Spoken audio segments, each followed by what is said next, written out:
All right, let's dive right into this explainer and completely reconstruct our understanding of a sign that honestly is way too often reduced to a shallow personality quirk.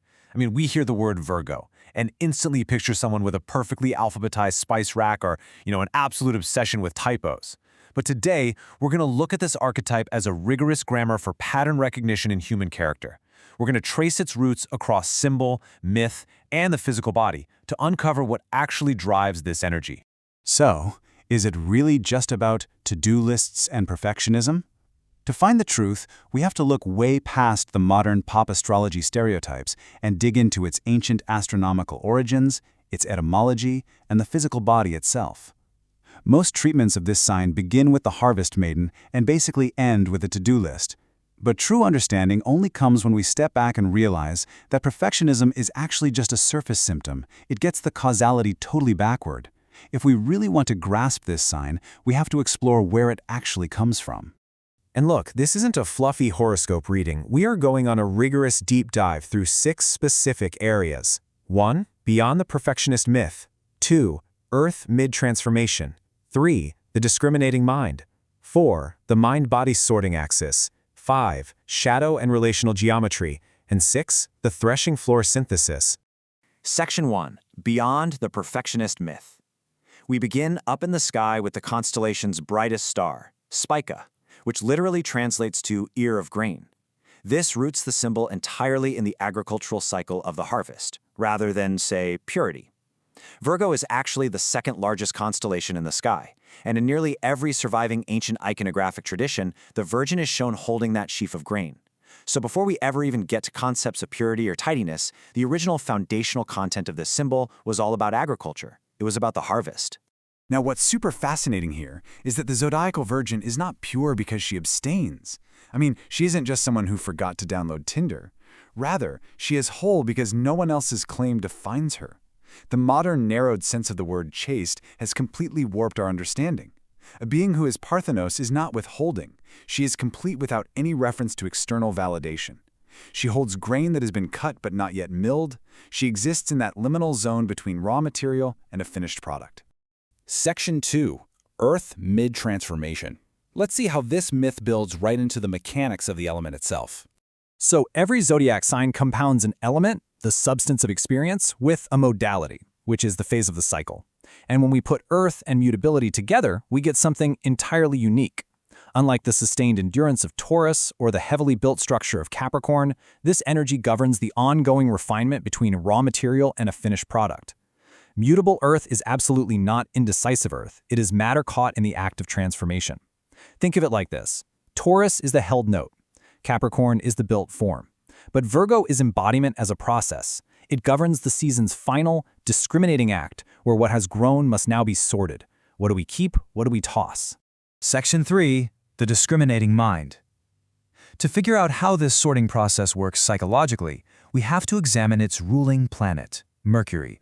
Now, Mercury rules 2 signs, right? And popular astrology tends to blur them into one generic, quick-minded communicator. But functionally, the way Mercury operates here is entirely different. This brilliantly illustrates that while Gemini collects for the sake of multiplicity, the Virgo focus is discrimination, separating the signal from the noise. Gemini's Mercury is all about accumulation, gathering every idea possible.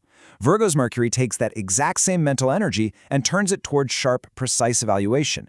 It looks at the massive pile of data and asks, okay, which of this actually matters and why? It's the ultimate editor, operating on material that already exists.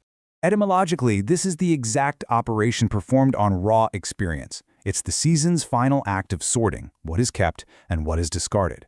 The English word crisis actually descends directly from this ancient Greek concept of krisis. It means judgment, it means decision. It's the fundamental drive to render experience intelligible through analysis, to know specifically and correctly how a thing works so it can be evaluated and improved. So honestly, the next time you're having an existential crisis, just remember, you're basically just trying to sort out your life's data. Section 4. The mind-body sorting axis.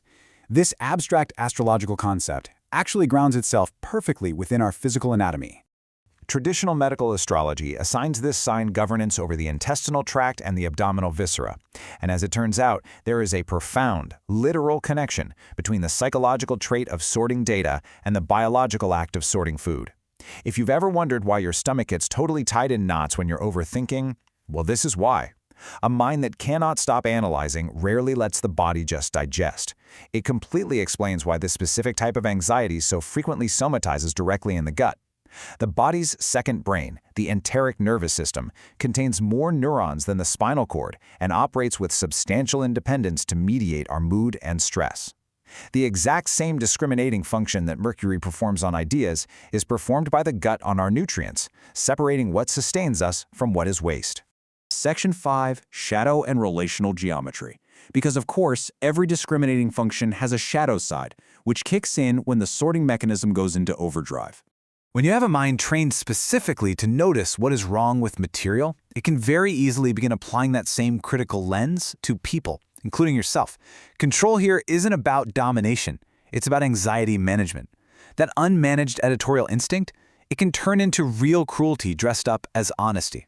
Health anxiety often spikes because a mind that cannot tolerate an unexplained variable will locate that ambiguity in the body where it can be closely monitored. So what's the medicine here?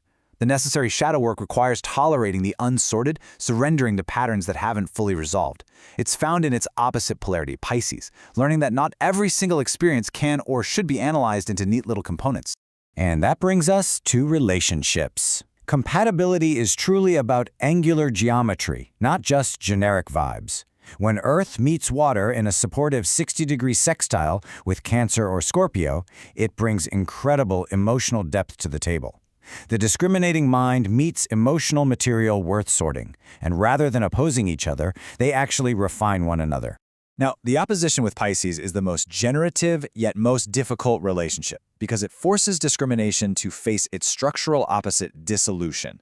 This is a 180-degree opposition. It's the most challenging dynamic for sure, but precisely because of that, it holds the absolute most potential for growth. It literally names the unintegrated half of the Virgo archetype, forcing the fierce need for structure to confront the vast, oceanic surrender of Pisces. We can also see a highly coherent developmental arc when we break the sign down into its decans, those 3 10-degree bands that make up the sign. Starting with the first decan, ruled entirely by Mercury, we see the archetype in its rawest, most verbal form. It's the born editor, where pure exacting analysis is completely instinctive. Moving into the second decan, sub-ruled by Saturn, we see this instinct mature into the ascetic craftsman, where competence is earned through discipline, structure, and repetition. We move from raw instinct to a highly self-critical work ethic. Craft, in the old sense of skill built through repeated correction, becomes the native form of ambition here. Humility isn't modesty in this decan, it's literally a method. It's the willingness to be shown wrong by the material over and over until the work is finally right. Section 6, the threshing floor synthesis. Now we can finally bring all of these threads together into an original, culminating framework. When we synthesize the astronomy, the myth of the harvest, the mutable Earth modality, and the decans, a completely unified model emerges. This is the threshing floor model. Stage 1 is gathering, the intake of raw experience. Stage 2 is threshing, separating the signal from the noise through disciplined effort. Now, perfectionism actually lives right here in Stage 2 as necessary rigor, but a person who threshes without ever storing has completely mistaken the method for the purpose.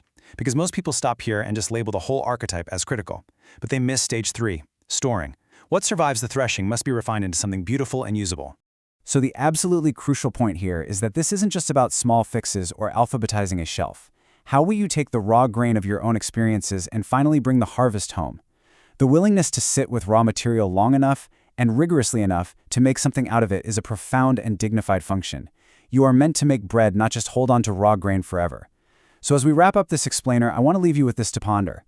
Where in your own life are you stuck threshing, and what beautiful thing is waiting for you to finally bake it?